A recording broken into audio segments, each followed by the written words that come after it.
नमस्कार बंधुरा केमन आछो तोमरा सबाई। आशा करछि तोमरा सबाई खूब भालो आछो और आमिओ खूब भालो आछि। आमि सोमा और आमार छोट्ट एकटी चैनल शखेर परिवारेर नतून एकटी भिडियोते तोमादेर सकल बंधुके अनेक अनेक स्वागत जानिए आजकेर भिडियोटा आमि शुरू करछि। प्रथमेई तोमादेर काछे चेये निচ্ছি अनेकटा क्षमा, तार कारण माझे आमि ना बेश कयेकटा दिन तोमादेर साथे कोनो रकम भिडियो शेयर करिनी।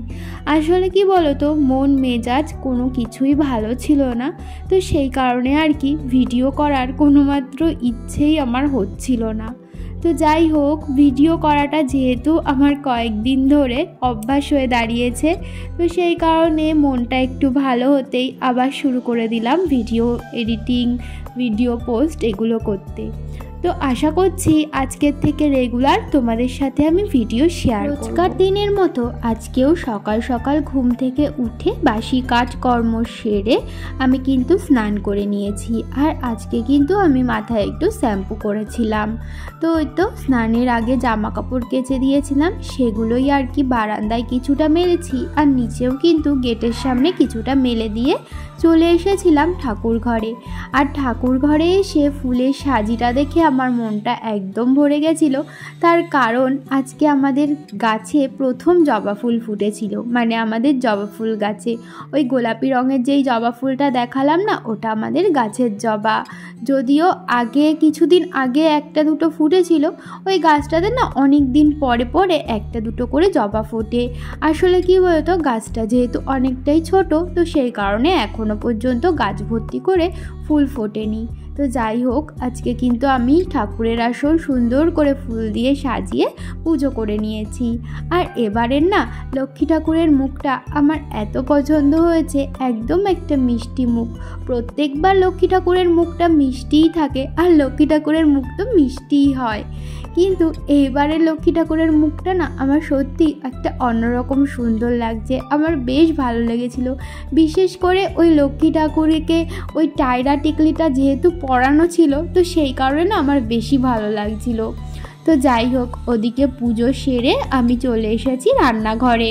সকালে শাশুড়ি মা রান্নাবান্না করে রেখেই গেছেন, কিন্তু ভাতটা করেননি। আসলে কালকে রাত্রের বেশ খানিকটা ভাত ছিল, সেটাই গরম করে আমার শাশুড়ি মা শ্বশুরমশাই সকলে খেয়েছেন।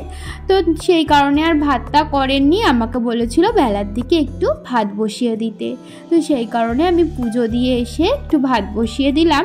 আর আজকে সকালে শাশুড়ি মা রান্না করেছিলেন ডিম আলু দিয়ে একটা ঝোল, তো সেটাই আর কি ভালো করে আমি ঢেকে রেখে দিলাম। ঝুড়ি দিয়েই না তরকারিগুলো ঢেকে রাখি, তরকারিগুলোতে হাওয়া বাতাস প্রবেশ করতে পারে যাতে নষ্ট না হয় তরকারি। তো সেই কারণেই আর কি, যেহেতু আমাদের বাড়িতে অনেক সকালেই রান্নাবান্না হয়ে যায়, মোটামুটি 8টার মধ্যেই বলতে পারো আমাদের বাড়িতে রোজ দিন রান্না বান্না একদমই হয়ে যায়। ভাত চাপিয়ে দিয়েছি আর এদিকে ভাবলাম রান্নাঘরটাও পরিষ্কার করে নিই।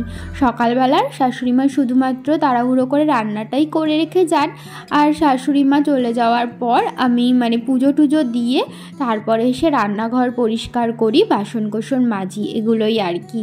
তো যাই হোক, এদিকে দেখো ভাতটাও কিন্তু উতলে গেছিলো, তাই ভাতের ঢাকনাটা কিন্তু আমি নামিয়ে নিলাম। আর ভাতটা একদম টকবক করে ফুটছে। আর এরই মধ্যে ছেলের স্কুলে পাঠানোর সময় হয়ে গেছে, মানে ওই 11:30 বেজে গেছিলো, তাই ওকে রেডি করিয়ে দিয়েছি, এখনও যাবে স্কুলে।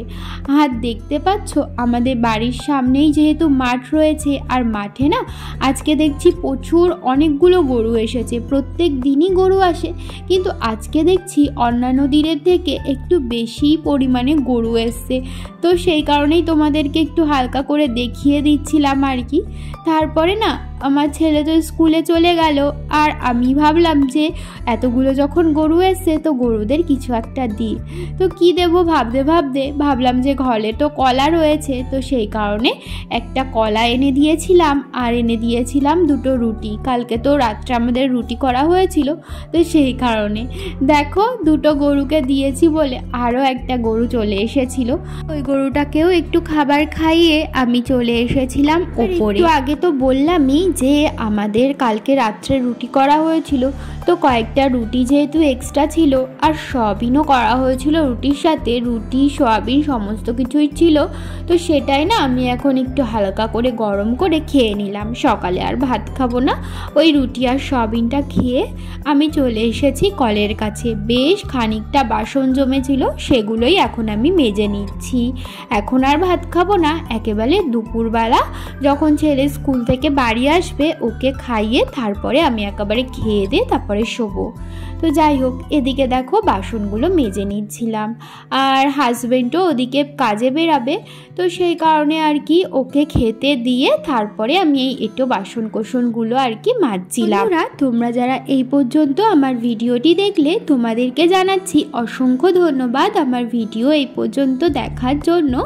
আর আমার ভিডিও যদি তোমাদের কোথাও ভালো লেগে থাকে তাহলে আমার ভিডিওটিতে একটি লাইক করতে পারো আর কমেন্ট করে জানাতে পারো আমার ভিডিও তোমাদের কেমন লাগছে। আর যদি কোনো নতুন বন্ধু আজকে প্রথম আমার ভিডিও দেখে থাকো আর আমার ভিডিও যদি তোমাদের কোথাও ভালো লেগে থাকে তাহলে আমার চ্যানেলটিকে সাবস্ক্রাইব করে রাখতে পারো এরকম নতুন নতুন ডেইলি ব্লগ রোজ দিন দেখবার জন্য। ধন্যবাদ, আর সম্পূর্ণ ভিডিওটি দেখবার অনুরোধ রইল। বাসন কোসন মাজার পর বাসন কোসন তো গুছিয়ে রাখা, একটা গ্যাস মোছার ন্যাতা ছিল সেগুলো ভালো করে ধুয়ে রান্নাঘরের জানলায় মেলে দিলাম। তারপরে ছেলের কয়েকটা খেলনা ওলট পালট ছিল সেগুলো গুছিয়ে জায়গায় রেখে দিলাম। তারপরে আমি সোজা চলে এসেছি নিচে, মানে নিচের ঘরের বিছানাটা তোলা হয়েছিল না। নিচের ঘরে বিছানা আমার রেগুলারই একটু দেরি করে তোলা হয়, তার কারণ না আমি যখন উঠি তখন ছেলে হাজব্যান্ড সবাই শুয়ে থাকে, আর ওরা যখন ওঠে তখন আমার না টাইম হয় না যে এসে বিছানাটা তুলবো। তো এখন ওপরের সমস্ত কাজকর্ম সেরে চলে এসেছি নিচে। আর আজকে বিছানা তোলার সময় অনেক কিছুই করছি, দেখতে পাচ্ছ বিছানা মানে আমাদের খাটের ওখানটায় যেই পুতুলগুলো রাখা থাকে আর কি, সেই পুতুলগুলো সমস্ত কিছু নামিয়ে আমি খাটটা একটু হালকা করে মুছে নিলাম। তারপরে এক এক করে সব পুতুলগুলো যেটা যেখানে ছিল সেটা সেখানে সাজিয়ে রাখছি। আমি না যেদিনই বিছানার চাদর পাল্টাই সেদিনই এরকমভাবে খাটগুলো মানে খাটটা হালকা হাতে একটু মুছে নিই, যাতে একদম ডিপ ধুলো না পড়ে, যাতে আমার পরিষ্কার করতে কষ্ট না হয়। তো সেই কারণে আর কি সপ্তাহে একবার করে মুছে নিলে না পরিষ্কারও থাকে আর পরিষ্কার জিনিস দেখতেও ভালো লাগে। আর সত্যি কথা বলতে আমার না নোংরা ঘর, অগোছালো ঘর এগুলো একদম পছন্দ হয় না। আমি যে জায়গাটায় থাকি তো সেই জায়গাটা আমি সবসময় পরিপাটি করে রাখবার চেষ্টা করি। তো যাই হোক, খাটটা তো মুছে নিয়েছি, তারপরে একটা কাঁচা ধোয়া বিছানার চাদর খাটে একদম টান করে পেতে দিচ্ছি। আমার না সাদা রঙের বিছানার চাদর পাততে খুব ভালো লাগে, কিন্তু কি বলতো আমার ছেলে যেহেতু ছোট তো সেই কারণে সাদা জিনিসটা পাতার আমি অতটা বেশি সাহসও পাই না। আমার এই যে দেখতে পাচ্ছ এই একটাই সাদা বিছানার চাদর আছে, তো এইটাও না মানে কয়েকদিন পাতবো, তো পাতার পরেই মানে কেমন একটা মনে হয় যেন নোংরা হয়ে গেছে, আবার তুলে ফেলতে হয়। আর কি বলতো আমার ছেলে না যেহেতু এখন লেখে, ও অনেক সময় দেখি বিছানার চাদরে ওই পেন্সিল পেন দিয়ে দাগিয়ে দেয়, তো সাদা জিনিসের উপর যদি দাগায় না সেটা দেখতে আরও বেশি বাজে লাগে। তো সেই কারণে আর কি এখন অতটা সাদা বিছানার চাদর পাতি না, যখনও বড় হবে তখন দেখা যাবে। তো যাই হোক, এদিকে বিছানার চাদর পাতার পর বালিশের ওয়্যারগুলোও কিন্তু আমি ভরে নিচ্ছিলাম। আর আজকে কিন্তু আমি নতুন বালিশের ওয়্যার ভরলাম। এই বালিশের ওয়্যারগুলো না দুর্গাপুজোর সময় কেনা হয়েছিল, কিন্তু তখন আর ভরা হয়নি। আর এটা কিন্তু কালী পুজোর আগের ব্লগ, তো কালী পুজোর আগে আমি এই মানে বালিশের ওয়্যারগুলো ভরে নিয়েছিলাম। শুধুমাত্র ওই দেখতে পাচ্ছ ইয়েলো কালারের যেই কোল বালিশের ওয়্যার ওটা নতুন, আর মাথার বালিশের যেই দুটো গোলাপি রঙের ওয়্যার দেখছো ওটা নতুন, আর বাদবাকিগুলো পুরনো। তো যাই হোক, কথা বলতে বলতে দেখো আমি বিছানাটা একদমই রেডি করে নিয়েছি। বিছানা রেডি করতে করতে ছেলেও স্কুল থেকে বাড়ি চলে এসেছিল।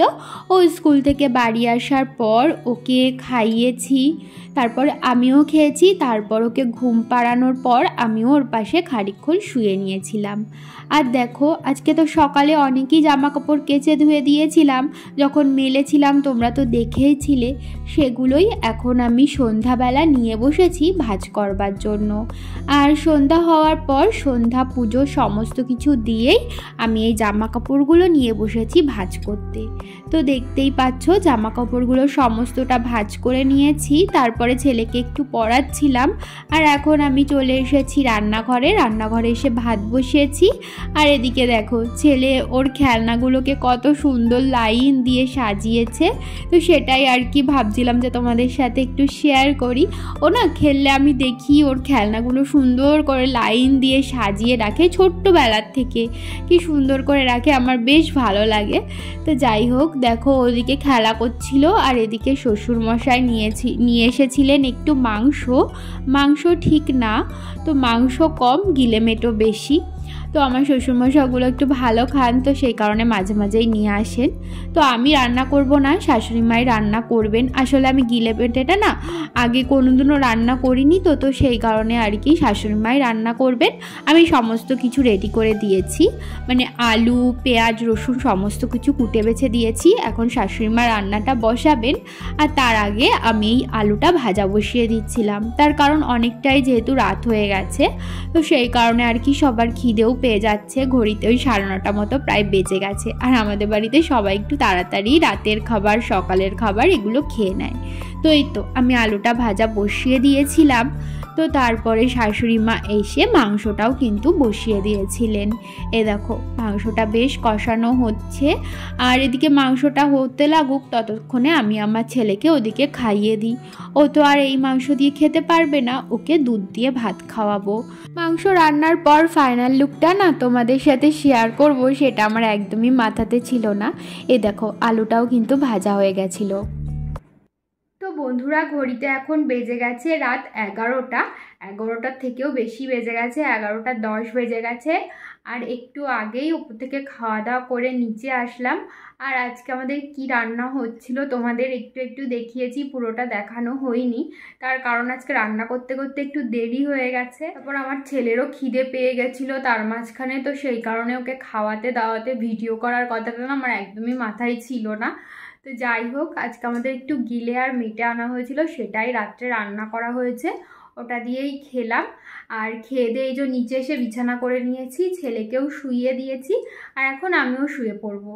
তো বন্ধুরা আজকের মতো ভিডিওটা এই পর্যন্তই রাখছি। তোমাদের সাথে আবারও দেখা হবে কালকে পরবর্তী একটি ভিডিওর সাথে।